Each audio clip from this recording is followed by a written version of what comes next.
Cek, oke. Halo, assalamualaikum warahmatullahi wabarakatuh. Waalaikumsalam semuanya. Kita balik lagi main podcast lagi. Udah lama nggak main podcast. Terus kita mumpung ada waktu luang sama Mas Falosa nanti biar memperkenalkan diri gitu. Kita akan ngobrol ngalor ngidul lagi. Ngalor ngidul aja. Gitu. Pokoknya apapun yang bisa diobrolin kita obrolin. Betul. Apapun lah, soal hidup, soal pendidikan, tentu karena kita sekolah di sini. Terus habis itu apa? Asmara? Suara mungkin kalau mau ngomong iklan nih. Kalau mau iklan guys. Podcast atau iklan ini? Iklan, oke. Available guys. Terima kasih iklannya. Kalau Asmara, terus ngomongin apa soal history, mungkin sejarah tertentu pendidikan apa tentang edukasi. Mungkin kan sekarang belajar di School of Education tentang apa ya, mungkin teori-teori tertentu yang bisa jadi apa ya, bisa kita jadikan pelajaran. Mungkin kita mungkin juga bahas apa yang lagi viral-viral di Indo bisa sekalian bisa gitu. Bisa banget. Terus ya pokoknya ngobrol ngalor ngidul kayak gitu. Oke, Oke, kita akan mulai dari pertanyaan sederhana dulu. Apa tuh? Mas Pal. Perkenalan diri dulu. Ya. Namanya, asalnya, ukuran sepatu. ukuran sepatu. Ya. Oke. Boleh. Target menikah. Siap kakak Anda. Sok. Iya, jadi perkenalkan teman-teman, nama aku Falosa, Ilham Falosa Reswara. Aku lahir besar di Cirebon sampai SMA, ya pernah lah di Jakarta, Jaksel 4 tahun, jadi sempat jadi anak Jaksel gitu kan. Terus dari kuliah itu pindah ke Bandung. Nah, dari aku kuliah ngambil psikologi, psikologi di Unpad S1, lanjut langsung S2 ngambil profesi psikolog. Jadi aku walaupun tampang meragukan tapi aku psikolog sebenarnya. Mau muncrat deh. Oke. Karena kayaknya banyak banget orang yang bilang, lu psikolog, Pak? Ada ya klien yang mau sama lu? Gitu, jadi ya, tapi benar. Tapi beneran nih psikologi. Belajar psikologi. Yes, I'm officially psychologist. Ngambil di Unpad juga waktu itu, spesialisasi di pendidikan gitu. Dan setelah itu ya agak-agak liar juga tadinya, niat indahnya itu pengen langsung S3 tuh, karena dulu tuh dosen oriented banget. Gitu. Jadi pengen langsung hajar S3.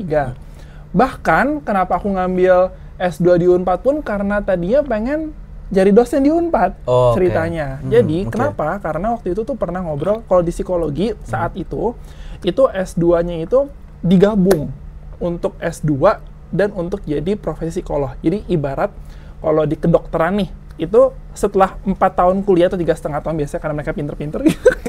Itu 3 tahun, itu mereka... Emang lu nggak pinter? Sekolah S3. Wallahu alam ya. Ya pokoknya. Jadi mereka setelah dapat sarjana kedokterannya, itu mereka belum bisa praktek tuh, Kram. Baru bisa praktek setelah ngambil profesi untuk menjadi dokter. Nah gitu, jadi esket baru jadi dokter. Dokter gigi juga gitu, nurse juga gitu, dan seterusnya. Psikologi juga sama. Jadi ketika baru selesai psikologi itu belum bisa jadi praktek. Nah, makanya harus ngambil profesi. Namun saat itu dari mungkin udah berapa ya, 15 tahun, 17 tahun, di mana program untuk jadi profesi psikologi itu digabungin sama S2-nya. Makanya disebutnya magister profesi. Magister profesi. Ya, jadi nggak ada tuh di psikologi waktu itu yang kalau pengen praktek, yaudahlah, gue pengen ngambil profesinya aja, nggak usah S2, nggak ada. Harus dibareng S2, karena konon katanya, gosip-gosipnya, pemikirannya adalah membutuhkan nih kemampuan analisis yang tinggi, yang mana itu juga akan dilatih ketika kita mengerjakan atau belajar menjadi seorang mahasiswa S2. Jadi maka tuh untuk menjadi psikolog harus sekaligus menjadi mahasiswa S2, jadi mahasiswa profesi. Nah dulu aku tuh sebenarnya nggak tertarik untuk menjadi psikolog sebenarnya, lebih tertarik di risetnya, di ngajarnya gitu, dibandingkan prakteknya. Tapi ketika ngobrol sama beberapa dosen, Mbak, Kang, kalau mau jadi dosen di sini, itu bisa nggak ya? Kalau misalkan saya udah S2 di luar aja, karena dulu tuh ya aku udah LPDP keluar gitu kan, gitu banget lah. Terusnya katanya, ya kayaknya sih kita di sini prefer yang emang psikolog juga nih, Val, kalau jadi dosen di sini. Karena dosen di Unpad waktu itu ya tidak terlalu banyak, sedangkan mahasiswa mapro yang di Unpad itu cukup banyak. Sehingga kalau misalkan dosen tapi dia nggak psikolog, kan dia nggak bisa ngajar yang mapro nih. Mapro itu apa? Magister profesi. Oh, oke. Ya, jadi magister profesi itu kalau misalkan dia dosen tapi bukan psikolog, kan dia nggak bisa ngajar magister profesi, gitu kan? Jadi ya kasarnya nggak terlalu bisa dioptimalkan untuk mengajar semua jenjang, gitu. Tapi kalau misalkan dia psikolog juga, ya udah dia bisa ngajar S1 iya, yang mapronya iya, magister profesi iya gitu. Jadi anak S1 langsung profesi nggak bisa? Harus S2? Waktu itu nggak bisa. Sekarang bisa. Tapi waktu itu nggak bisa. Dia harus S2 dan profesi, makanya double degree tuh. Jadi ya udah kalau gelar yang geng-geng mapro itu yang sampai tahun MPSI 2020. psikolog. Yes. MPS itu ya magister psikologi, which is yang ke S2-annya. Psikolog itu ya keprofesiannya. Tapi kan ada ya yang MA ya. Ya nggak sih? S2 psikologi, MA psikolog tuh kayaknya ada. Jadi gini, itu si program magister profesi itu kalau nggak salah baru diadakan dari tahun 2004 kalau nggak salah. 4. Ya, dari tahun 2004 sampai 2020. Nah, ya sebelum tahun 2004 ini, itu tadi S1 bisa psikolog doang.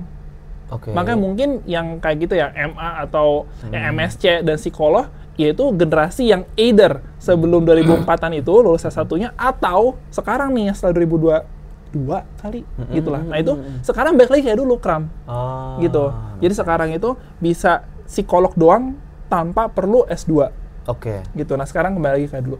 Jadi gitu, jadi zaman aku tuh dulu mikir, pas ngobrol gitu kan dengan dosen-dosen di psikologi Unpad yang beliau-beliau ini bilang, kayaknya sih kita prefer yang emang psikolog juga, Pak, agar bisa ngajar mapronya. Karena mahasiswa mapro kita banyak. Make sense. Ya udahlah, gue masuk lah. Pas gue masuk kayak, ya baru dengan ujian gitu ya. Kenapa? Ya karena tadi ya emang dari interest sendiri nggak terlalu besar interestnya di psikolog gitu. Jadi ya cukup challenging lah. Ya udah akhirnya. Tapi angkatan berapa? Mas Pak angkatan aku berapa? S1-nya? S1 2013. 2013. Langsung S2 2017. Lulus langsung S2 tuh? Langsung straight ahead tuh. Itu tapi bukan program yang S1, S2? Bukan ya? Tapi bundlingnya tuh S2 profesi? Yes, betul. Bukan S1, S2, bukan fast track? Bukan fast track, betul. Dulu di UGM tuh ada tuh? Sebenarnya di Unpad juga beberapa jurusan juga ada yang kayak gitu. Ada ya, jadi fast track kayak gitu? S2 berapa tahun, atau bahkan S2, S3 5 tahun gitu.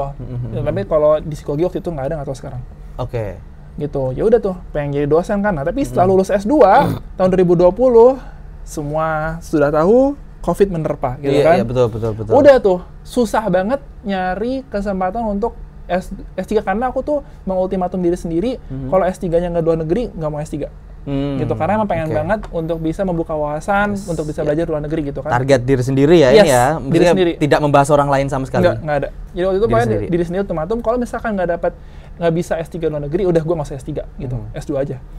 Nah sekarang S3, tapi education. Nah! Gimana tuh?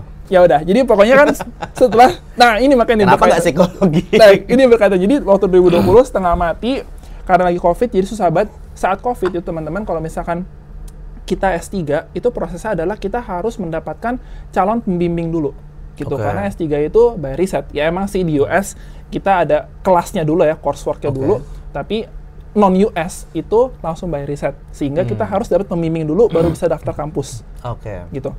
Nah, saat itu nyari pembimbing susah banget. Kenapa? Karena adanya COVID, itu banyak banget penelitian anak S3 yang tertunda. Yang mandek. Ketika penelitian S3 mandek, berarti beban kerja dosennya belum berkurang dong, karena belum ada yang lulus.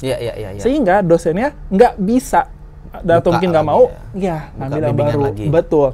Jadi pokoknya waktu setengah mati, ya udahlah, daripada menjadi beban keluarga kan, akhirnya mencari cuan gitu kan, kerja. Nah aku kerja ya nyoba-nyoba di beberapa tempat, di training consultant pernah, terus ke startup pernah, terakhir sih di corporate ya, di FMCG, di bagian factory-nya di Cikampek. Habis itu tapi tetap tuh nggak hilang tuh mimpi untuk S3 ke luar negeri ini, karena masih pengen tetap. Ya udah nyari kan, karena tadi itu emang suka di bidang educational psychology, udah nyarilah di pembimbing-pembimbing di bidang itu. Di bidang educational psychology nih. Educational psychology, sorry. Apa tuh? Biasa kan kita pendidikan gitu, aku dulu tahu di UNY. Sekarang memang ada satu fakultas di UNY itu namanya FIPP, Fakultas Ilmu Pendidikan dan Psikologi. Gitu. Ilmu, pendidikan, kalau nggak salah FIPP gitu. Tapi psikologi itu bukan psikologi pendidikan. Kan biasanya pendidikan tuh pendidikan matematik, pendidikan fisika, IPA, iya kan, kayak gitu kan. Terus kayak pendidikan bimbingan konseling misalkan kayak gitu. Tapi pendidikan psikologi bukan. Jadi gini, educational psychology itu sebenarnya ya psikolog atau psikologi yang spesialisasi di bidang pendidikan. Contoh kajiannya itu adalah gimana sih cara meningkatkan motivasi belajar siswa, gimana sih cara membuat agar siswa itu bisa lebih memahami pelajaran. Nah, gitu. Jadi benar-benar aspek psikologi dalam konteks pendidikan. Atau enggak gimana cara membuat guru itu bisa mengkondisikan siswa, atau bagaimana membangun iklim belajar di kelas yang optimal dan seterusnya. Jadi aspek psikologi di konteks pendidikan. Bedanya dengan BK? Kalau BK, sebenarnya aku juga kurang tahu beda BK spesifikally. Kan kalau BK kan pendidikan BK kan ada. Yes. Malah di UN itu malah ada tuh. Yes. Nah, jadi kalau sepemahaman aku, BK itu kan namanya bimbingan dan konseling ya. Jadi lebih dalam konteks konseling, di mana ketika ya kita mungkin kenalnya, dia anak bermasalah nih ke BK gitu kan. Padahal sebenarnya nggak gitu juga. Konseling itu bisa kayak sesederhana, aku rencananya ke depan mau kuliah di jurusan apa ya, itu kan sebenarnya bagian dari semacam karir. Yes, bisa masuk karir konseling atau enggak. Sementara psikologi tidak melakukan itu. Melakukan itu juga, makanya kalau dibilang bedain. Tapi konsultasi untuk karir ngerjain ya psikologi? Iya. Makanya kalau psikolog pendidikan, salah satu garapannya itu adalah di bidang itu, career planning tuh. Jadi karena contoh misalnya, aku mau kemana ya? Apakah aku mau jadi dokter, engineer, atau ngambil HI nih? Ya udah, salah satunya misalkan kita cari tahu dari pengalamannya sejauh ini gimana sih gitu. Terus emang unggulnya di gimana dan seterusnya. Terusnya ada juga tuh psikotes. Masuklah tuh perpsikologian pisan. Jadi ada misalkan tes kecerdasan atau tes bakat lah, tes minat lah. Nah, itu di psikologi tuh. Karena selama ini itu tuh dikerjain sama guru BK. Nah, makanya aku sebenarnya nggak tahu. Ada psikolog aku nggak tahu. Kalau di sekolahku, selama aku sekolah 12 tahun di Indonesia, nggak ada. Nggak ada. Jadi itu ya psikolog di sekolah tuh biasanya di private school aja. Ya private school, itu pun cuma 1, 2 kayak gitu. Kalau guru BK tuh bisa lumayan banyak tuh. Selalu ada.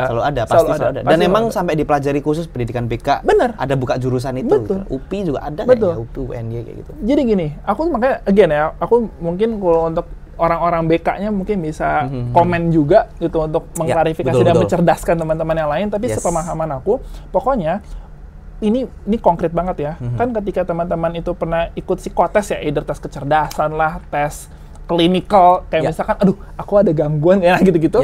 Pokoknya berbagai macam tes psikologi itu, dia ada kategorisasinya, Kram. Jadi ada tes psikologi yang bisa diadministrasikan, gitu ya, oleh orang biasa. Ada yang hanya bisa diadministrasikan oleh psikolog, ada yang bisa diadministrasikan oleh psikolog yang udah terlatih di tes itu. Jadi ada klasifikasinya tuh, psikotes ini. Nah, ya kalau misalnya di BK mungkin karena ya bukan psikolog, itu ada beberapa alat tes psikotes yang nggak bisa dipakai. Kayaknya sih beda gitu, tapi kayaknya konsep berpikirnya mesti sama aja sih.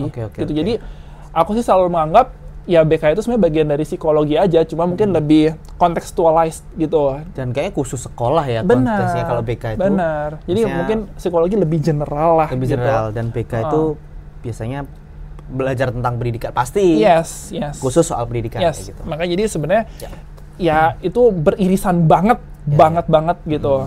Ya kalau pendidikan BK itu pasti jadi guru BK kan. Yes, betul. Karirnya. Betul. Ya, kalau psikologi pendidikan kayaknya itu tatarannya tuh level S3 gitu. Soalnya aku kayaknya belum pernah nemu tuh pendidikan psikologi yang sebagai guru ya, keluarannya.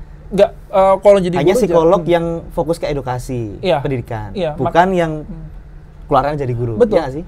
Karena itu lagi ya, makanya itu sebenarnya menurut aku untuk jadi guru dan ngajar itu perlu pelatihan dan pembelajaran juga. Iya, betul. Jadi menurut aku bukan berarti karena psikologi ini lebih general, kayak psikologi bisa masuk mana aja. Enggak begitu juga, sahabat gitu. Aku juga setuju. Karena ketika dia mestinya menurut aku ketika dia mau jadi guru apapun, termasuk guru BK, ya harus belajar gimana cara menjadi guru. Iya betul. Gitu. Dan iya betul. Iya karena ini salah satu menurut aku ya autokritik juga ya untuk sistem pendidikan tinggi itu adalah aku mempertanyakan kenapa kalau misalkan orang-orang itu mau menjadi guru SD, SMP, SMA itu perlu ngambil keprofesian di pendidikan, tapi kenapa untuk jadi dosen yang which is sebenarnya ngajar juga, tapi nggak ada pelatihan untuk jadi dosen?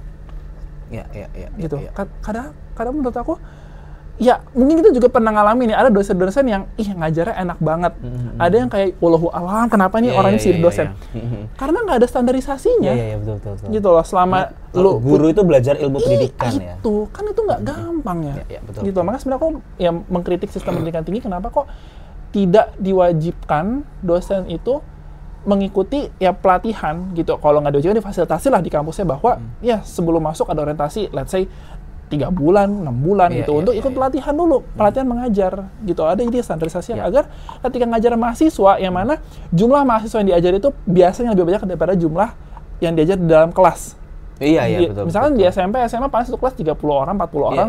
Mahasiswa lu kalau kelas besar, aku tuh rekor pengalaman aku zaman S1, kelas paling besar tuh 203 orang. Betul. Waduh, gimana itu? Betul. Membuat agar siswa itu tidak ngantuk. Gitu kan. Selama ini mungkin ada kali ya pelatihan, tapi tidak yang secara komprehensif, misalkan 1 semester atau 2 SKS. Dan nggak formal gitu kan. Iya, paling sifatnya workshop, seminar. Iya, kataku barangkali susah itu loh untuk ngajar. Makanya kau tuh mengkritik. Jadi karena tadi ya pengen di bidang educational psychology kan, nyarilah tuh profesor-profesor di bidang educational psychology untuk jadi pembimbing untuk S3. Mana aja tuh yang dicoba? Aku tuh UQ, dulu sekarang di UQ, tapi apakah pernah mencoba di luar UQ? Nah, dulu aku tuh UK oriented banget lah. UK oriented ya. Karena aku pengen banget ke negeri di mana Sherlock Holmes itu ditulis. Sherlock Holmes. Iya. Sherlock Holmes. Oke. Nah itu. Siap. Terusnya, ya walaupun aku bukan penggemar bola, tapi aku dulu memaksakan diri aku, agar bisa in ke conversation, kayaknya gue jadi penggemar Chelsea aja deh. Gitu ya, London gitu kan. Yes. Ya pokoknya gak tau, aku suka dengan keinggrisan itu kayak keren. Jadi makanya aku cari tuh Inggris dulu tuh prioritas tuh. Terus di Inggrisnya spesialisasi itu aku nyari tuh di UCL, University College London. Tapi ya akhirnya melebar-lebar juga sih kayak mana aja. Kayak gitu. Nah tapi, again, karena aku udahlah, yang penting gue bisa keluar negeri. Jadi saat itu pas aku lagi mau nyari beasiswa lain yang buka, dan kayaknya aku tertarik untuk daftar adalah AAS. Jadi sekaligus daftar LPDP, daftar AAS gitu kan. AAS ini ya Australia dong. Ya udahlah, gue carilah. Set. Nah di Australia tadi again, karena aku pengen di bidang psikologi, tapi ada pendidikannya, which is educational psychology. Aku nyari tahu nih, apa nih kampus yang educational psychology atau banyak si profesor-profesornya di bidang psikologinya yang penelitiannya itu atau fokusnya itu di bidang education. Nah, aku karena itu nyari termnya itu hanya educational psychology, yang paling top, yang paling hits itu kalau nggak salah UQ dan Western Australia. WA atau di Perth. Ya udah, jadi aku daftarnya untuk yang AAS itu UQ Western Australia. Walaupun belum ada SPV itu dulu, tapi udahlah daftar dulu aja. Nah, untuk yang LPDP karena jadi tuh aku daftar beasiswa dulu jadinya sebelum dapat pembimbing, karena pembimbingnya tadi setengah mati. Aku tuh udah cold email, literally cold email ke mungkin 40-an 50-an orang kali ya. Supervisor, calon supervisor. Untuk nyari. Banyak banget. Cold email, bodo amat. Dan yang bales paling berapa, setengahnya kali. Gitu ya. Itu juga balasnya, I'm sorry, I have no more capacity to attain more PhD student. Itu aja jawabannya. Gitu. Jadi sebanyak itu yang balas itu, dan balasannya pun kayak gitu. Gitu. Jadi apakah aku lagi daftar PDP lagi daftar nyari pembimbing pokoknya karena barengan paralel waktu itu akhirnya dapat pembimbing masih belum dapat, masih setengah mati, udahlah sambil nunggu, coba tetap cold email. Tapi beasiswa dulu tuh fokus karena PDP sama AS. Dah singkat cerita, pokoknya alhamdulillah aku dapat LPDP waktu itu. AS admin aja nggak lolos.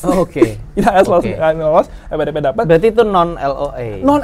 Berarti non LOA, non SPV. Jadi bener-bener ya cuman gombal aja tuh waktu itu. Karena nggak ada evidence apa-apa yang bisa aku tunjukkan bahwa gue udah siap berangkat nih. Apa buktinya gitu kan? IELTS paling. Tapi siapa? Surat rekomendasinya siapa? Nah, jadi menurut aku ketika ya dengan pengalaman yang menurut aku alhamdulillah beruntung lah ya, aku mungkin bisa bilang beruntung. Kenapa kok bisa dapet nih non LOA gitu? Banyak banget teman aku yang nanya. Dan belum punya institusi kan? Belum. S3 belum punya institusi. Yes. Jadi bayangin, aku waktu daftar LPDP itu aku masih kerja di private sector di bidang FMCG sebagai HR. FMCG itu apa? Sorry. Fast moving consumer goods. Jadi yes. produkan kayak yang makanan ringan atau mungkin makanan bayi, susu. Ya, pokoknya gitu gitu-gitulah. Nah, jadi aku kerja di bidang FMCG. Itu saat mendaftar ya? Iya, saat mendaftar di bidang FMCG di pabriknya sebagai HR, tapi aku bilangnya mau jadi dosen. Jadi nggak ada tuh relevansinya gitu kan? Terus makanya nanya, Val, kok lo bisa dapat? Gitu, dan alhamdulillah aku sekali daftar waktu itu dapet tuh, alhamdulillah banget. Nah, aku juga sebenarnya nggak tahu karena aku bukan panitia LPDP, tapi kalau aku pikir-pikir, kayaknya karena yang mengasih surat rekomendasi ke aku tuh orang yang sangat relevan dengan argumen rencana setelah lulus. Make sense. Gitu. Jadi aku tuh bilang ke LPDP bahwa aku berencana untuk menjadi dosen di Fakultas Psikologi Unpad. Langsung spesifik, nggak banyak cincong basa-basi, langsung aku bilang kayak gitu. Terus ya gimana, Val? Ya udah yang ngasih rekomendasi aku tuh dengan rekomendasi itu dari Dekan Psikologi Unpad dan Direktur HR Unpad, yang mana orang psikologi juga. Aku ngerasa ya udah gitu. Maksudnya argumen lu sangat logis, sangat align dengan yang proposal aku. Ya udah rekomendasi, alhamdulillah ya diterima gitu.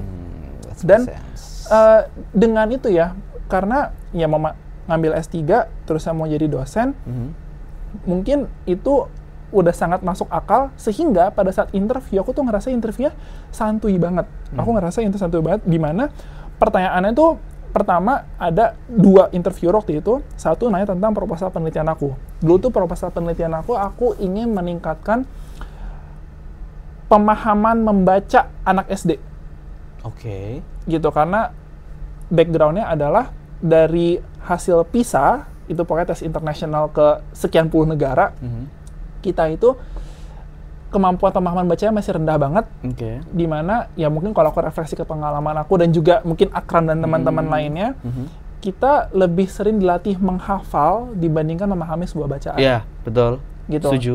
Sehingga aku ngerasa, waduh, gimana kita bisa belajar memperkaya keterampilan, pengetahuan kalau kita tidak terlatih untuk memahami bacaan ini gimana. Dan masuk lagi mungkin long term impact-nya kayak critical thinking, gimana kita bisa menyaring mana yang hoax, mana yang bukan. Kalau kita aja nggak paham, ini apa sih yang diomongin, apa tuh analisis. Maka aku ngerasa, wah, aku ini nih yang mau aku teliti, bagaimana meningkatkan reading comprehension pada anak SD. Karena menurut aku, ya SD itu tempat mestinya kita sudah optimal di 3 hal dasar. Calistung, membaca, menulis, dan berhitung. Gitu. Dan membaca hal yang esensial, ya udah aku masuk ke situ. Ya udah, itu proses penelitian aku ditanya tentang proses penelitian, ya aku tahu lah gitu kan. Kenapa aku pengen ngambil ini, itu teorinya gimana ya. Aku juga udah bikin proposal, aku paham, dah aman. Terus saya satu interviewer lagi nanya gimana nanti rencana aku ketika udah kuliah di luar. Dan pertanyaan itu kayak santai banget. Emang kamu gimana nanti rencananya untuk nggak tergoda tinggal di sana kok nikah sama bule gitu. Oh iya, betul. Itu sering tuh, itu termasuk frequently asked question tuh dari bule-bule cantik-cantik gitu. Iya, betul. Jadi ya udah banyak ketawanya gitu. Jadi pokoknya menurut aku interview aku tuh relatif alhamdulillah sederhana dibandingkan teman-teman aku yang interview tuh kayak brutal pertanyaannya, di mana termasuk juga dulu.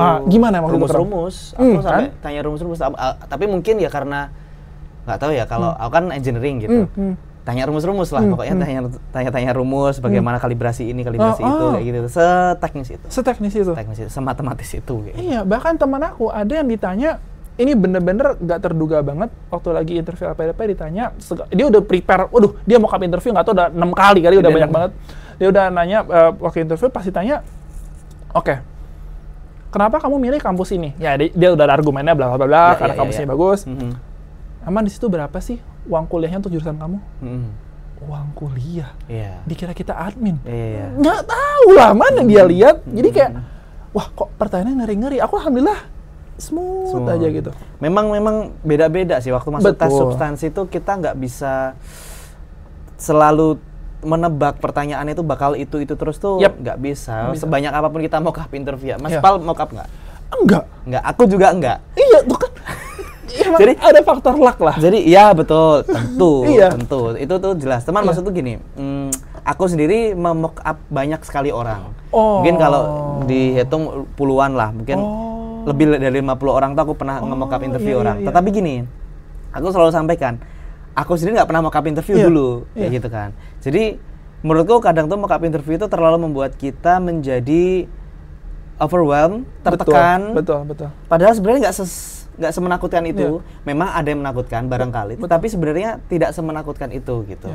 Jadi lebih seringnya tidak semenakutkan itu kayak gitu. Jadi kayak aku sendiri cuma latihan diri sendiri sekali aja, terus habis itu ya udah. Walaupun kalau aku bukan one shot ya, aku 2 kali tuh. Cuman dua-duanya aku nyoba sendiri, latihan sendiri, nulis esai pun aku juga nggak nge-proofread ke orang, Mas.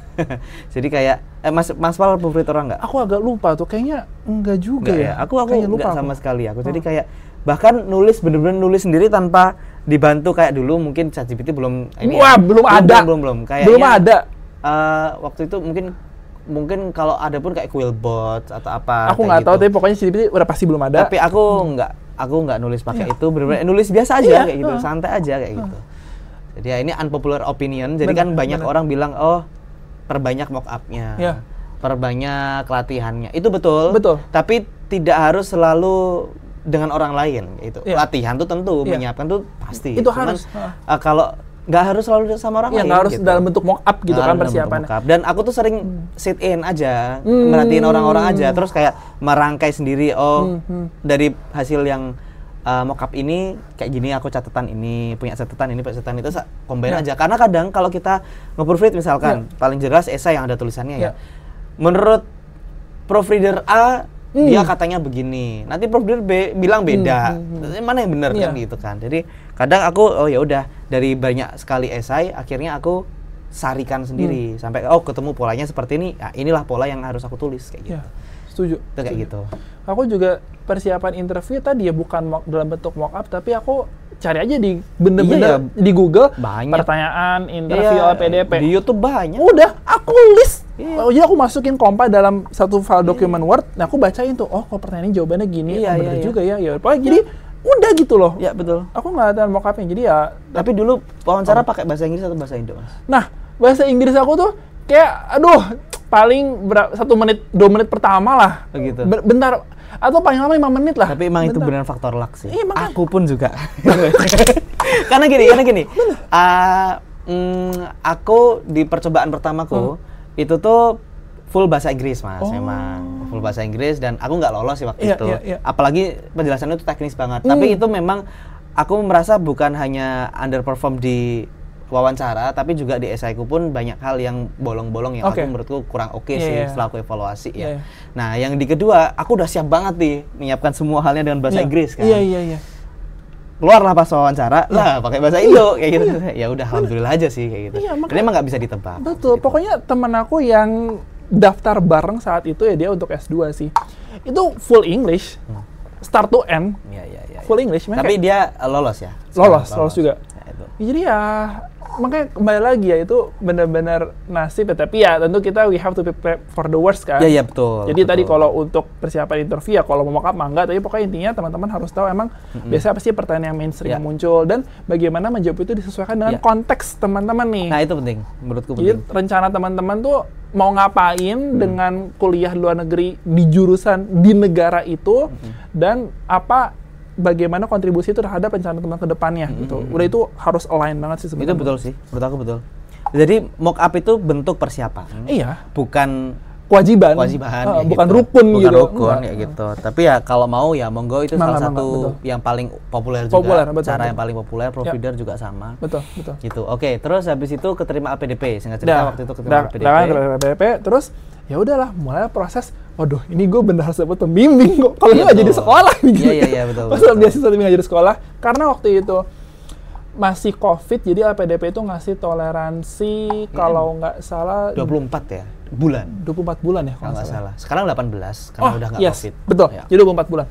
Ya udah aku mikir udah jadi udah LPDP, nyari pembimbing kan. Logikanya ketika kita sudah beasiswa, pembimbing tuh kayak ya udah oke aja gitu karena apa perlu dikhawatirin gitu kan.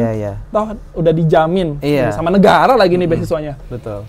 Jadi ya udah tetap setengah mati nggak dapat. Akhirnya waktu itu dapat di UCL sesuai dengan keinginan. Oh UCL, oke. Yes, sesuai dengan rencana awal dapat di UCL. di educational psychology gitu. Oke.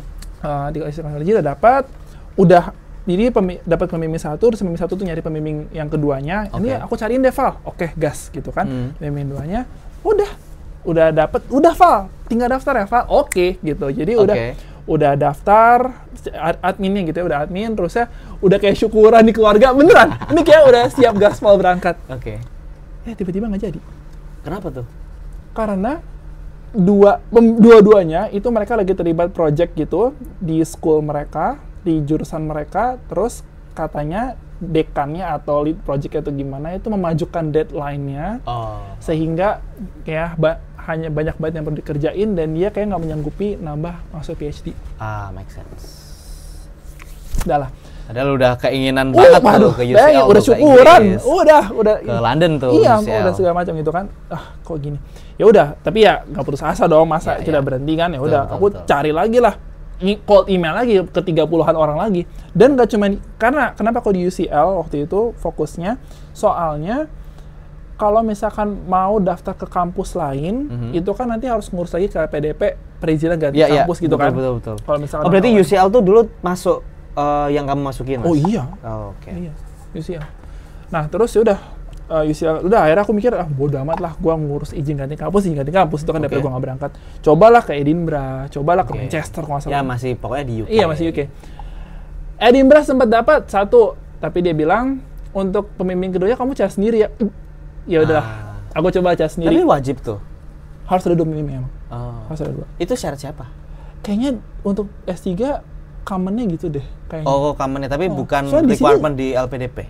Bukan. LPDP memang penting dapat kampusnya gitu. Tapi untuk di univnya itu kayaknya perlu itu. Karena di sini juga sama, harus ada 2. Iya. Make sense. Udah, Edinburgh udah dapat 1 lagi nyari setengah mati, nggak dapet juga. Udah akhirnya oke lah, kita move ke Australia. Ya Australia udah aku coba cari di UQ, coba cari. Karena tadi di topnya AS tadi kan, karena AS adalah sekalian kan udah daftar AS, udah Australia aja lah. Nah coba di UQ, di Western Australia. Nah, nggak dapet ceritanya educational psychology ini. Jadi pokoknya orang-orang psikologi, educational psychology ini tuh mereka pada nggak mau nerima, baru lagi cinta lagi tuh. Aduh gimana ya, pusing juga. Akhirnya udahlah, pindahlah ke education. Gitu. Jadi awalnya semua tuh cobanya tuh ke psikologi sebenarnya. School of Psychology lah gitu. Terusnya karena udah setengah mati, udah bubar jalan, bangkit dari kubur segala macam, akhirnya nggak bisa. Udahlah ke education. Education ya itu juga banyak banget penolakan. Akhirnya nih 1 nyantol. SPV aku yang sekarang di UQ, dan 1 lagi ada di Western Australia. Jadi masing-masing dapat 1 nih. Terus tapi lebih responsif yang UQ dulu. Akhirnya aku tuh UQ lebih selesai dulu. Ya udah ke UQ deh. Lah di sini ada 2 CV-nya. Iya. Nah yang kedua juga dicari sama yang pertama. Kayaknya emang common-nya gitu. Makanya nih dia di Edinburgh nih kayak apa coba.com banget gitu. Kenapa dia minta kita nyari? Kan gue nggak tahu. Siapa yang available teman-teman lu di sana siapa gitu kan. Betul. Jadi ya udah. Akhirnya udah di UQ udah masuk ke School of Education gitu deh ceritanya. Terus sekarang di tahun ke? Masuk tahun ketiga. Jadi aku start tuh Januari 2023. Terus sekarang ya udah kan udah Februari 2025 kan. Jadi ya sisa hampir 2 tahun sisanya. 2 tahunan. 1 tahun 10 bulan, 11 bulan lah. Gitu. Dan ini juga aku kayaknya pengen banget sharing ini sih. Dimana kalau teman-teman mau ke Australia itu bahkan sebelum daftar beasiswanya ataupun sedang daftar beasiswanya itu teman-teman coba deh tes TBC. Untuk dapat tuberkulosis. Yes. Karena aku tuh dulu rencananya aku tuh pengen masuk di research quarter 4 which is Oktober sampai Desember. Jadi kalau di Australia itu untuk PhD itu dia masuknya tuh bukan semester 1 semester 2, tapi per research quarter. Jadi dalam 1 tahun dibagi di 4, catur bulan lah ya. Januari, Maret, April, Juni, Juli, September, Oktober, Desember. Nah, aku tuh pengen masuk yang gelombang 4 2022. Jadi Oktober sampai Desember 2022. Kenapa aku nggak jadi masuk di gelombang 4? Karena visa aku ditolak. Kenapa? Karena kata aku ronsen ada bekas yang diindikasikan TBC. Dan kalau misalkan teman-teman diminta oleh bagian visa Australia itu untuk ngecek TBC dan diobatin TBC-nya itu butuh 6 bulan. Waktu itu jadi ya udah mati gua gitu kan. Aku udah stres juga, tapi ya udah gimana lagi kan, karena belum dapat, ya udah aku cek. Kalau misalkan 6 bulan nih worst case-nya, waktu aku dapat pengumuman itu mungkin di Oktober November, berarti tambah 6 bulan di bulan Juni lah gitu kan, Mei atau mungkin Mei gitu ya, paling cepat mungkin April. Oke. Kalau misalkan kayak gitu, aku udah kan kabarin nih ke tim UQ, ke tim School of Education di UQ. Ini keadaannya kayak gini, visa menolak karena gini gitu. Jadi paling bisa nggak di delay gitu. Iya, apa? Di defer kan. Oh, ya bisa sih, tapi harus ngambil IELTS lagi. Habis IELTS-nya? Yes. Oh. Jadi IELTS aku habis di Februari. Kayak, aku tuh udah sampai ngerasa, ini kok berat banget gitu untuk bisa kuliah. Apa, udahlah, apa nggak usah aja lah, nggak usah jadi, biarin lah PDP angus ya gimana gitu. Karena terlalu banyak cobaan naik turunnya gitu, terlalu banyak kayak udah stres. Dah, akhirnya waktu itu, walaupun udah stres tapi tetap nyoba di bulan Desember deh. Aku kayak nyoba second opinion nih ke RSCM. Ke RSCM, ke pakar paru-paru gitulah untuk nanya dari hasil ronsen seperti ini, bener nggak sih TBC gitu. Terus dokternya bilang sebenarnya sih enggak ya, dan dari segi ciri-ciri fisik pun kata dokter itu orang TBC itu kurus, terus kelihatan kayak nggak fit, batuk-batuk gitu. Aku enggak lah gitu, aman alhamdulillah. Jadi sebenarnya nggak ada, tapi Mas, kalau misalnya pengen saya membuat rekomendasi secara resmi dan saya bisa perjuangkan gitu ya ke bagian visanya bahwa Mas tuh nggak TBC, paling kalau ada nih 2 tes lanjutan lagi kayak tes darah apa gitu, lupa namanya, itu yang untuk semakin meyakinkan bahwa ya emang nggak ada TBC kok gitu. Bisa sih. Nah aku mikir apa coba ngelakuin tes itu gitu ya. Tapi ya lumayan juga tuh modal lagi, tapi ya nggak apa-apa lah. Nah tapi sebelum aku memutuskan untuk ngelakuin tes itu, aku coba lagi gaspol lagi aja. Aku email lagi tuh bagian dari kesehatan di visa Australianya bahwa ya aku bilang saya sudah ke dokter rumah sakit rujukan nasional di Indonesia, spesialis paru-paru yang mengatakan kalau saya tuh tidak TBC. Gitu. Bisa nggak kalau misalkan saya, ya udah kalau perlu untuk bukti tambahan, saya bisa ngelakuin tes medical check up lagi dengan tes tambahan yang bisa mengeluarkan hasil yang membuktikan bahwa saya itu TBC atau tidak gitu. Perlu nggak saya kayak gitu? Aku udah sampai segitu tuh email. Alhamdulillah di Januari tanggal 15 itu dapat email bahwa granted visanya. Out of nowhere kayak. Berarti itu tanpa tes TBC, tanpa tes. Iya, tanpa tes lanjutan TBC lagi itu, cuma dari ronsen aja, pokoknya tiba-tiba granted. Alhamdulillah. Dan waktu itu aku udah langsung ngasih kabar kan ke bagian School of Education di UQ itu. Ya udah Val, kalau gitu tolong datang ke sini di bulan Januari gitu, karena kalau udah masuk Februari tadi harus ngambil tes IELTS lagi.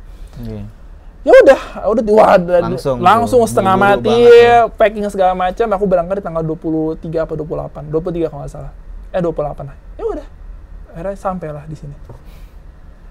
Aku dulu nggak ada TBC sih Mas. Tes TBC emang kan medical check up ada. Ya ronsen kan? Iya. Medical check up untuk TBC ronsen tuh. Kenapa? Nah gini ceritanya. Kenapa sih Australia ini cukup strict terkait dengan syarat TBC, terutama untuk orang-orang dari Indonesia, karena Australia itu TBC 0%. Sedangkan Indonesia itu kalau nggak salah kita cukup berprestasi di peringkat 2.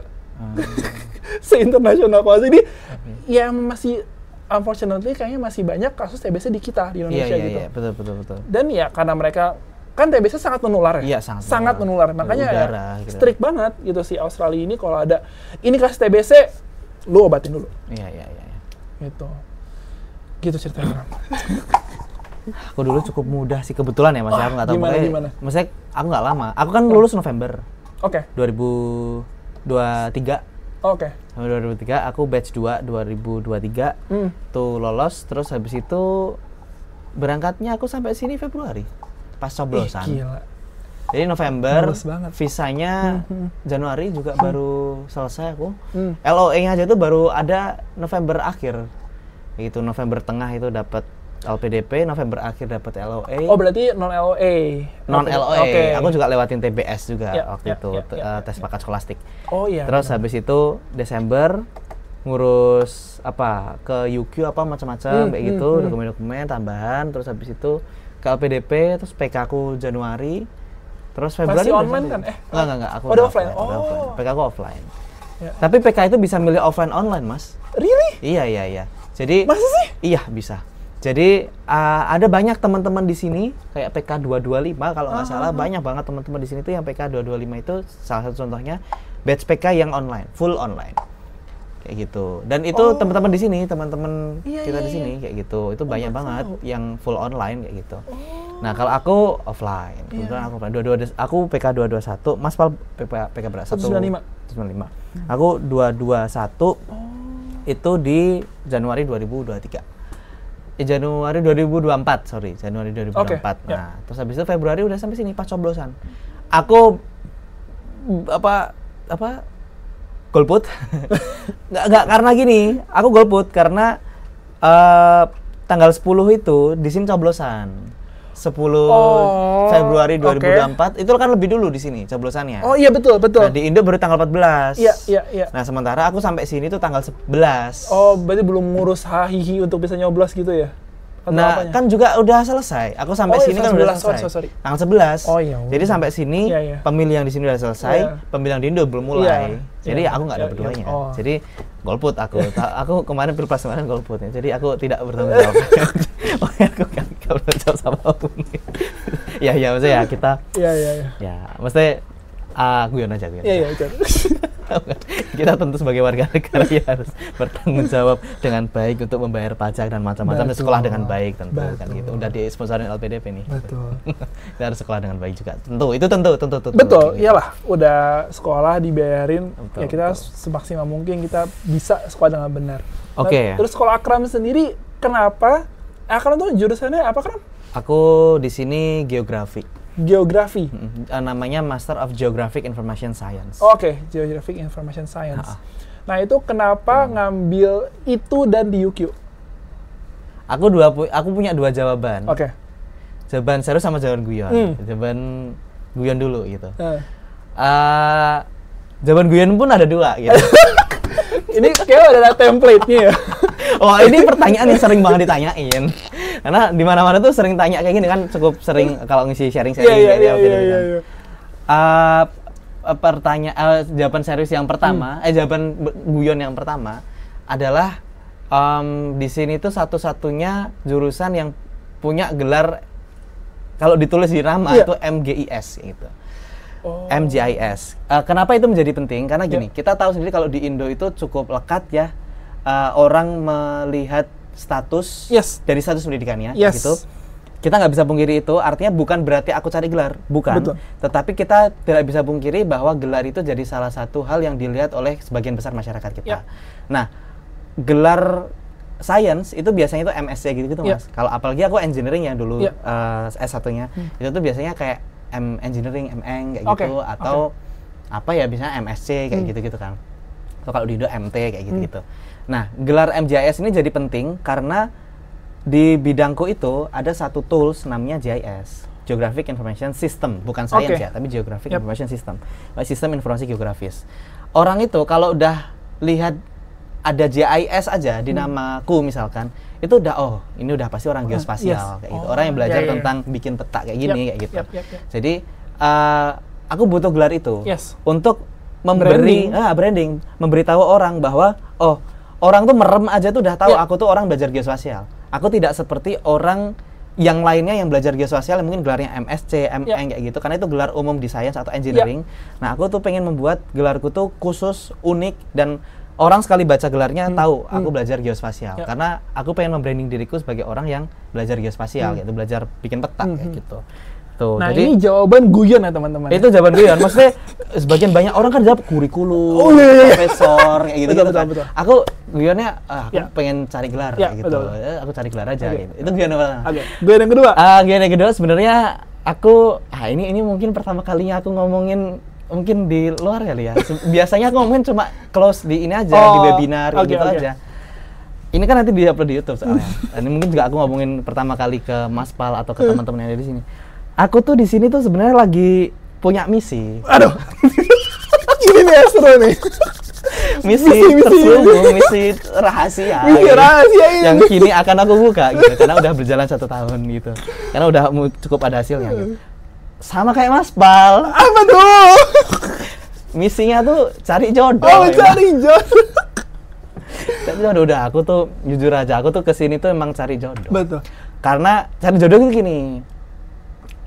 Aku mengajar seseorang, nah kayak gitu. Oh, oke. Orangnya ada di sini kayak gitu. Oh. Orangnya ada di UQ sekarang kayak gitu. Jadi sedang aku kejar dan ya setahun pertama berjalan ini ya nampaknya ada progres. Walaupun naik turun fluktuatif, sangat luar biasa lah pokoknya ininya apa namanya perjalanannya. Tetapi kemudian ya cukup ada hasilnya kayak gitu dan arah-arahnya juga udah lumayan baik kayak gitu-gitu. Jadi aku sini emang ngejar orang kayak gitu, ngejar seseorang kayak gitu. Jadi ya entahlah menarik. nanti kita lihat hasilnya seperti apa karena kita ini sama-sama pejuang pejuang jodoh nih gitu. Makanya tadi di awal kan bilang oh ini tuh podcast jodoh sebenarnya. Iya benar. Apalagi aku tuh sekolah memang aku belajar artinya gini. Sebelum aku jawab ke serius, walaupun aku di sini tuh Mas, memang punya 2 alasan guyon tadi, tetap aku tidak mengesampingkan kayak ya sekolahnya bener, IPK oke lah bagus kayak gitu, terus ada publikasi, ada penghargaan, ada apa itu tetap harus kayak gitu. Itu bukan hal yang terus dilupakan maksudnya boro-boro bukan boro apa sih itu apa ya kalau bahasa Indonesia ya mentang-mentang mentang-mentang di sini itu cari gelar sama cari jodoh terus nggak fokus nggak sama sekali. Aku tetap belajar dan aku tidak ingin membuat siapapun itu terbeban akan aku. Misalkan kan ada tuh kadang orang tuh kalau ngejar seseorang terus tahu dikejar dia tuh nggak suka. Mesti pada awalnya tidak suka dikejar terus mungkin apa sih kok aku menjadi alasanmu ke sini dan nanti kalau misalkan aku nggak menyukaimu balik terus kamu nanti akan terbeban kamu akan menyalahkanku kayak gitu. Aku tidak orang yang seperti itu. Kalau berhasil alhamdulillah, kalau nggak berhasil itu sama sekali bukan urusanmu. Betul. Itu atas kehendakku sendiri. Iya, betul. Betul-betul atas kehendakku sendiri. Kalau misalkan aku gagal, itu pun atas kehendakku sendiri, atas apa yang aku putuskan dengan sangat sadar kayak gitu. Betul. Nah, jadi aku nggak membebankan itu ke siapapun, termasuk orang yang aku sukai, orang yang aku kejar itu sama sekali tidak. Jadi kayak, aku akan tetap berusaha dengan baik di studiku, dapat publikasi, penghargaan, terus IPK juga alhamdulillah bagus, kayak gitu-gitu. Terus biar orang itu kalau dikejar ya seneng kayak gitu. Maksudnya kayak, oh berarti kamu itu kesini bukan hanya karena aku, tapi karena memang kamu belajar gitu. Betul. Walaupun memang initial state-nya adalah aku awalnya termotivasinya itu bukan karena cari kurikulum, kurikulum profesor itu pada akhirnya menjadi yang dikerjakan secara teknis di studinya memang tetapi motivasi awalnya itu bisa menjadi apapun. Iya betul. Makanya aku sering banget sampai sekarang pun sering ngomong kalau ke teman-teman yang Mas apa sih pertimbangannya milih sekolah? Kayak tadi Mas Val. Kenapa milih UK? Simply karena senang sama sesuatu yang di sana. Makanya aku sering bilang kalau kita itu mau pilih sekolah, apa pertimbangannya? Cari apa yang membuat kamu termotivasi. Setuju. Apapun itu. Setuju. Entah itu klub bola misalkan, atau misalkan ada Sherlock Holmes misalkan di sana, atau ada profesor kurikulum itu salah satu ketertarikan kan? Bentuk ketertarikan. Ketertarikan kan nggak harus dalam nggak harus tentang itu aja. Yang intinya membuat kita termotivasi. Setuju. Itu poinnya menurut aku. Setuju. Jadi misalkan negaranya bersalju, ada banyak teman-teman World LPDP aku yakin dia mencari negara yang simply ada saljunya. Setuju. Banyak gitu kayak gitu. Benar. Terus atau misalkan ada klub bola tertentu, atau misalkan biar bisa ke stadion MU misalkan kayak gitu, ke Old Trafford misalkan, atau kayak Chelsea tadi, atau simply karena apalah kayak gitulah. Nah itu kan membuat kita termotivasi.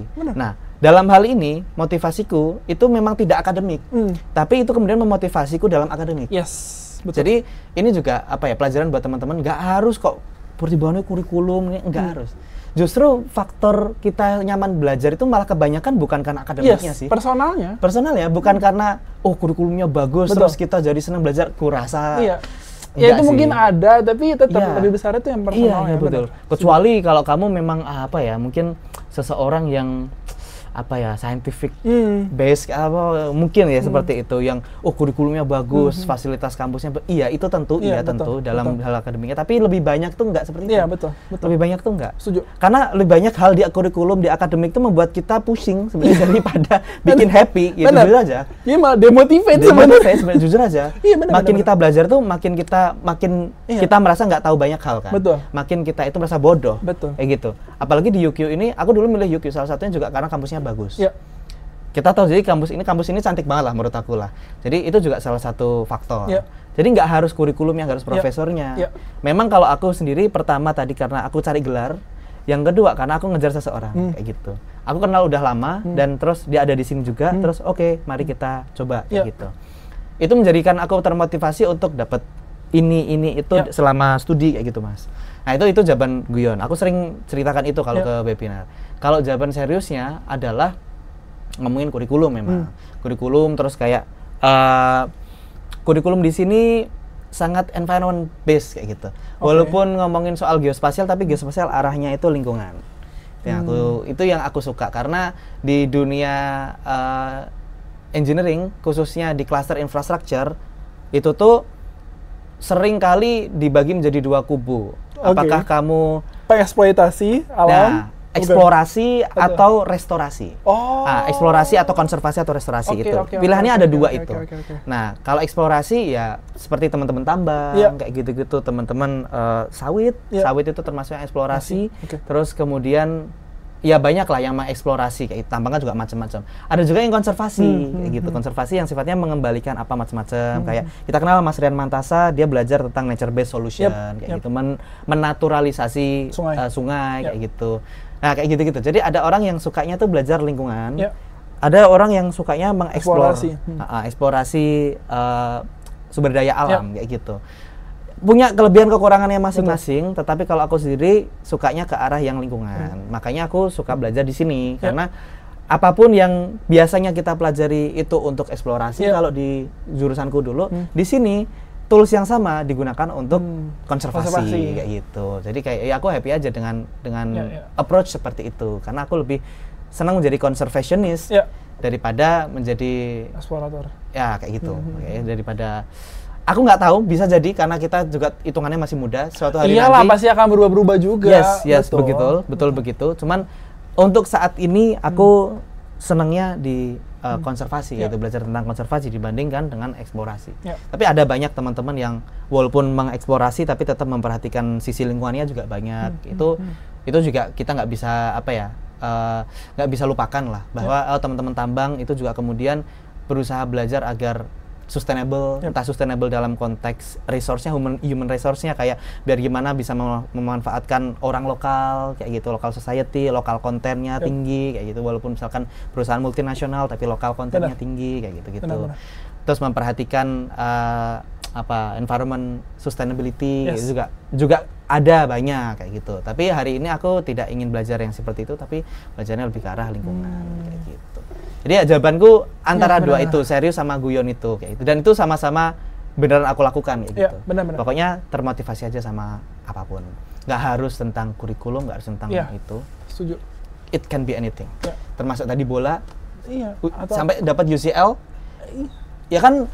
Iya kan? Maksudnya kayak nggak harus, teman-teman. Juga kayak misalkan aku UCL juga kenapa dulu milih itu karena saat itu aku tuh ya pengen lah ya ke kampus yang hitsnya kayak Oxford, kan? Cambridge gitu kayak. Makanya itu kan jadi motivasi kan? Iya, Oxford gila nih, kan? Harry Potter gitu kan? Iya kayak gitu. Tapi waktu itu kenapa aku nggak nekat daftar Oxford dan Cambridge karena administrasi, yaitu IELTS.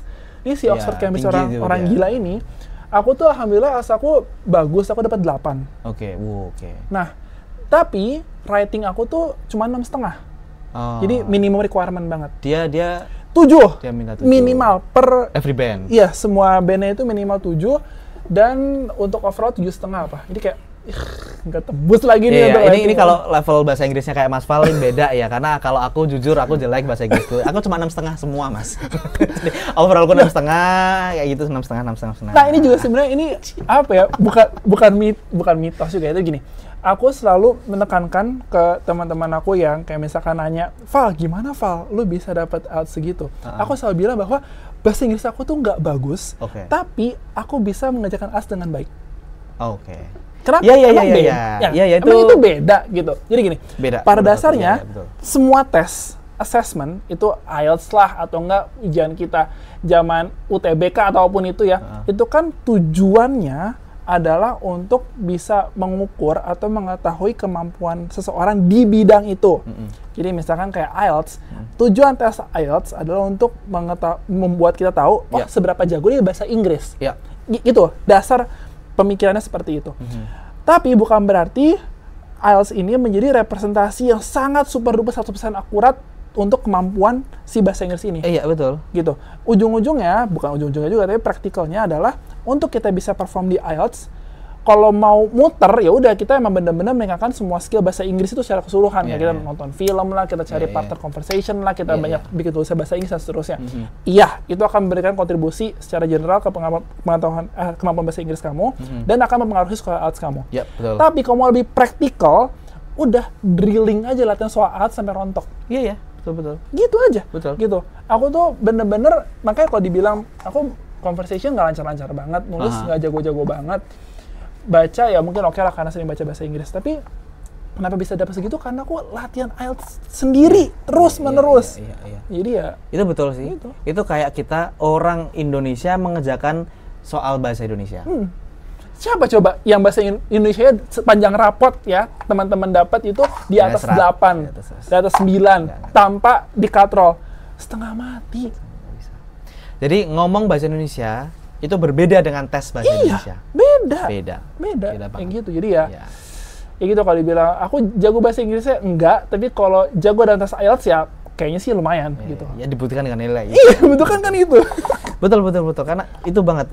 Nggak ada orang Indonesia yang nilai bahasa Indonesianya bagus. Maksudnya ya kita melebih-lebihkan itu. Maksudnya seolah-olah tuh in general itu orang Indonesia mengerjakan soal bahasa Indonesia itu belum tentu bisa. Ngerti EYD apa macam-macam gitu. Makanya kalau kamu mungkin orang luar bisa dapat nilai bahasa Indonesia soal nilai ujian bahasa Indonesia bisa lebih baik mungkin daripada kita. Karena mereka belajar soal tes bahasa Indonesia mana.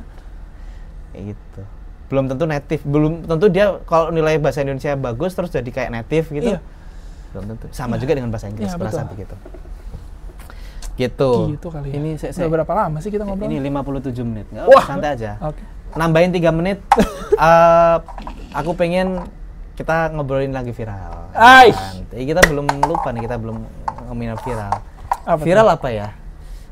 Akhir-akhir ini banyak ya gonjang-ganjing di Indonesia. Kalau mau ngomongin viral ada banyak. Gonjang-ganjing di Nusantara ini. Efisiensi anggaran, ya kan? Pendidikan dan kesehatan nggak prioritas lah. Prioritas pendukung. Tidak prioritas utama. Prioritas pendukung. Kata-kata ada kan? Benar-benar prioritas pendukung. Benar-benar salah. Aduh. Hati-hati loh ini. Pendukung. Mulut hati-hati. Prioritas pendukung. Terus ya IKN konon katanya mau di stop dulu, di pause dulu, apapun itu istilahnya. Iya, blokir anggaran. Blokir anggaran. Jadi ya apa kerang mau kita bahas? Ini mungkin apa kabur nih. Kabur aja dulu. Kabur aja dulu. Hashtag kabur aja dulu. Hashtag kabur aja dulu. Gimana tuh Mas? Ya kan belajar psikologi. Kenapa orang kabur? Tapi gini ya, sebelum ini semua terjadi, aku pun termasuk yang kabur. Kenapa kabur? Karena gini, kadang tuh kita di Indonesia tuh mungkin ya banyak orang yang social judgment lah, aku boleh bilang. Jadi kayak kapan nikah, udah tua, misalnya iya kan, ngerasain tuh pasti masalah juga. Atau apalah yang kadang tuh gak substansial, tapi orang itu bertanya gitu kan. Sehingga udah dari lama itu tuh sekolah ini menjadi salah satu pelarian diri tentu untuk meningkatkan kapasitas. Itu tentu. Tapi kabur aja dulu tuh mungkin aku pribadi melakukannya udah sejak setahun yang lalu, bukan karena pemerintah ya, tapi karena kadang tuh social adjustment-nya yang membuat kita nggak nyaman. Itu aja sih simply. Tapi kabur aja dulu, gimana tuh? Kalau yang akhir-akhir ini kan karena gonjang-ganjing apa ya, Indonesia. kebijakan yang dibuat oleh pemerintah. Gimana tuh? Iya, kalau menurut aku itu pada dasarnya itu kita tentu ingin sebelum ya memberikan manfaat pada banyak orang ya, kita juga ingin bisa membuat diri kita survive gitu dan bisa hidup dengan proper lah. Nggak harus dengan luxury, tapi hidup dengan proper. Yang mana untuk kita bisa mencapai situasi seperti itu, tentu butuh kita penghasilan yang baik, kesempatan untuk mengembangkan diri yang baik, terusnya tadi bagaimana ya kita mencari peluang kerja ya, karena nggak bisa kita pungkiri bahwa Indonesia ini memang, dan nggak cuma Indonesia sih, sebenarnya di dunia pun ya lebih banyak orang itu menjadi pekerja instead of entrepreneur gitu kan. Sehingga ketika lapangan pekerja makin terbatas, padahal kita ya udah memiliki kualifikasi untuk pekerjaan tersebut misalnya, karena banyaknya orang, lapangan pekerja terbatas, saingan makin banyak gitu kan. Jadi ya mencari kesempatan di luar negeri itu menjadi suatu pilihan, apalagi kalau kita lihat juga sekarang makin banyak di share beberapa negara itu dari segi pertumbuhan penduduknya itu udah mulai stagnan bahkan menurun, sehingga mereka butuh pekerja. Jadi bener-bener sesederhana mereka need supply, kita oversupply, gitu kan, langsung aja fit in aja, sederhana gitu, sehingga mencari peluang di luar negeri itu bisa dianggap sebagai ya udah kita me-evenkan, menyamakan kebutuhan atau ya mix and match lah gitu jatuhnya. Nah itu pertama.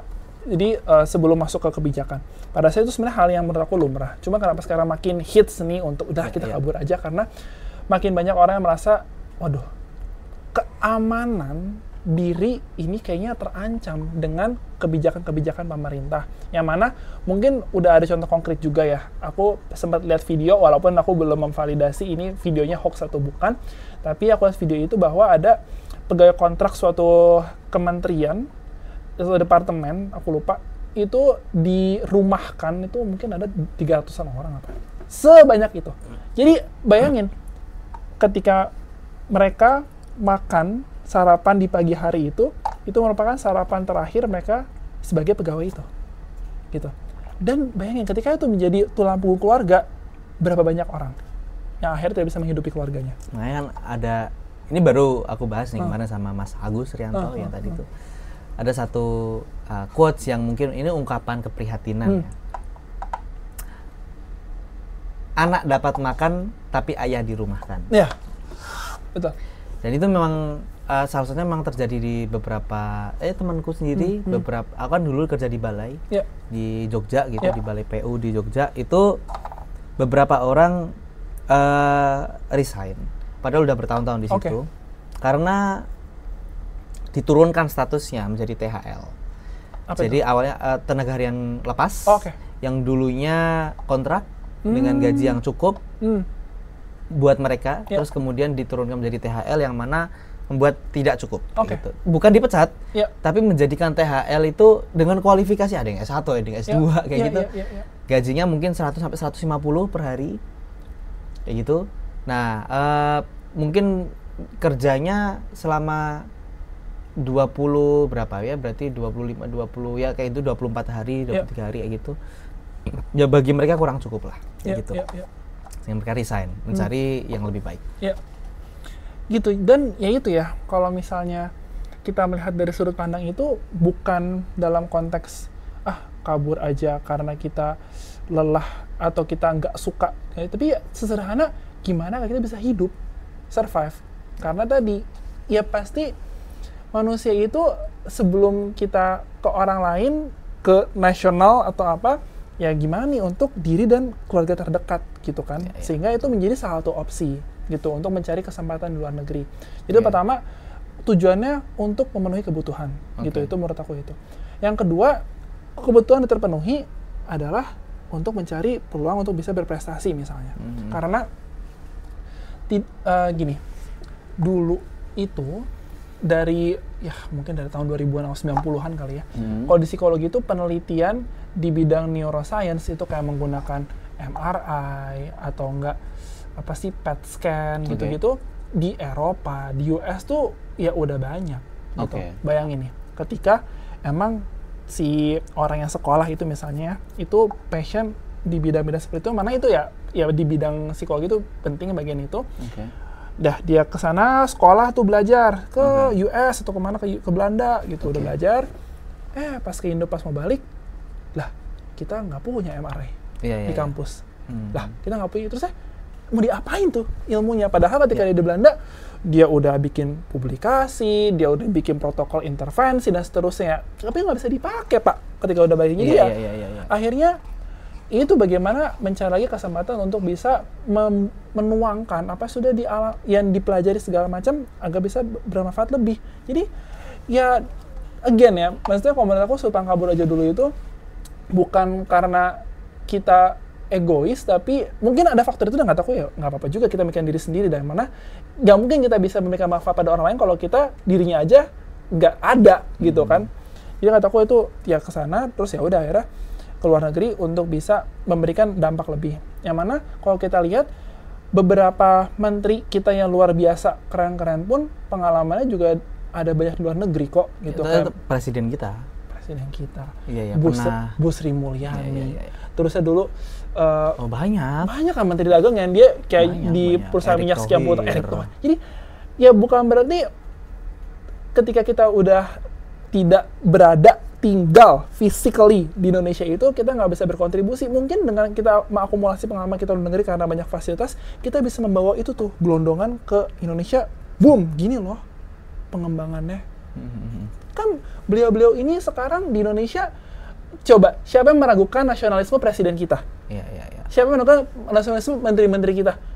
Gimana gitu loh. Jadi yang menurut aku ya disayangkan sih ketika orang-orang yang mencoba mencari kesempatan untuk bisa belajar nanti untuk dalam jangka panjang agar bisa kembali berkontribusi kita tuh malah lebaynya tuh dikriminalisasi gitu, kayak kenapa sih kok gini, padahal ya sebenarnya kan nggak sesempit itu loh gitu sudut pandang pergi gitu kan. Tapi kalau konteksnya LPDP kita punya kontrak pulang ya pulang, itu no debat, kita tidak membicarakan itu. Ya ini fenomena. Ya kita membicarakan fenomenanya. Kita tetap patuh sama itu, pulang ya pulang, itu nggak ada sama sekali debat, kita tidak membicarakan itu. Tetapi kalau ngomongin soal apakah kabur itu baik atau tidak baik, subjektif, bisa dilihat dari sudut pandang yang baik juga kayak gitu. Dan bahkan aku punya mentor Pak Made Andi, itu beliau pernah bilang kayak gini, Mas, bayangkan kalau gini, sesederhana kalau kita ini nggak bekerja di luar negeri atau tidak tinggal atau tidak sekolah di luar negeri, bayangkan betapa indahnya jika suatu hari nanti CEO Google itu dari Cikarang, CEO Microsoft itu dari Bantul.